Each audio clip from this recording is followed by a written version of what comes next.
In this video, we're going to talk about appliances, specifically the microwave, range, dishwasher, refrigerator, and the washer and dryer. It's important to note that appliances can be different from home to home. Be sure to reference the manual for your appliance's specific make and model for the most complete instructions and warranty registration. Over time, the grease trap filters on the microwave will get dirty from the food and grease that splatter up from the range. To clean the filters, simply remove them and wash them with dish soap and water, or you can even run them through the dishwasher. To replace the filters, visit the manufacturer's website and search for grease trap filters for your specific make and model.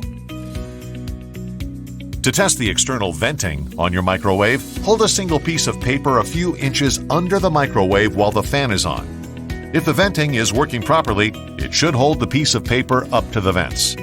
If the venting is not working, you will need to have it serviced. Prior to using the oven for the first time, you'll want to remove any chemical residue. To do that, turn the oven on the highest heat and let the oven run for about 30 to 60 minutes or until the smell is gone. If we have provided a range, it has a 4-prong cord and the outlet is configured for a 4-prong cord. Appliances being transferred from homes built prior to 1996 may have a 3-prong cord. If you are bringing a range from an older home, be prepared to convert to a 4-prong cord. An anti-tip bracket is a safety device that prevents your oven from tipping forward when the door is open and more weight is on the front of the appliance. Freestanding ranges are equipped with an anti-tip bracket and should be installed in the back. Be sure to read your dishwasher manual to see the manufacturer's recommendations for detergent, rinse aids, and the arrangement of dishes. Most manufacturers will caution against pre-rinsing your dishes and recommend putting the dishes in dirty. Pre-rinsing inhibits the detergent from working the way it's designed to clean. Your dishwasher has an air gap to prevent contaminated drain water from backing up into the dishwasher. Be sure the holes of the air gap are facing the sink, so water will flow into the sink if the drain ever becomes clogged. Your dishwasher has a service disconnect switch under the sink. You will need to switch off the power to the dishwasher in order to service it. Under the sink, you will also find the shutoff valve for the water. To close the valve, turn it perpendicular to the pipe. To open the valve, turn it parallel to the pipe. Refrigerator. Prior to using the ice maker, you should flush any impurities from the water lines, or the ice may have an unpleasant plastic taste. To clean the water lines, fill the bin with ice from the ice maker and pour it out. Do this 2 or 3 times until the ice tastes fresh.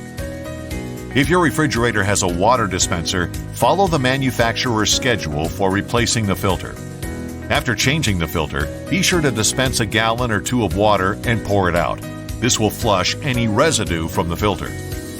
If you have a reverse osmosis system installed, you should remove the filter. The refrigerator will not have enough pressure to make ice or dispense water if the filter is installed. Anytime you move your refrigerator, be sure to put something under the wheels. A sheet of heavy plastic or plywood will work. This prevents the weight of the refrigerator from damaging your floors as you roll it out. This is especially important for homes with wood floors. When we install a washing machine, we recommend a braided stainless steel hose. The rubber hoses that are included with the washer are not meant for machines that are kept in the home. Over time, rubber hoses get dry and brittle and may break. While the stainless steel hose is a little more expensive, if it prevents flooding in your home, it is money well spent.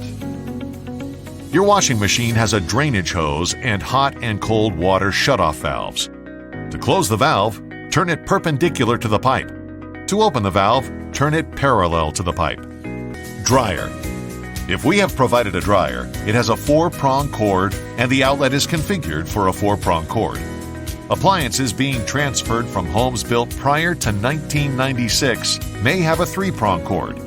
If you are bringing a dryer from an older home, be prepared to convert to a 4-prong cord. Your dryer is connected to an exhaust that goes outside through a dryer vent duct. You want to make sure that the duct you have is semi-rigid metal. It will not collapse and will allow better airflow, and its smooth interior will prevent lint buildup.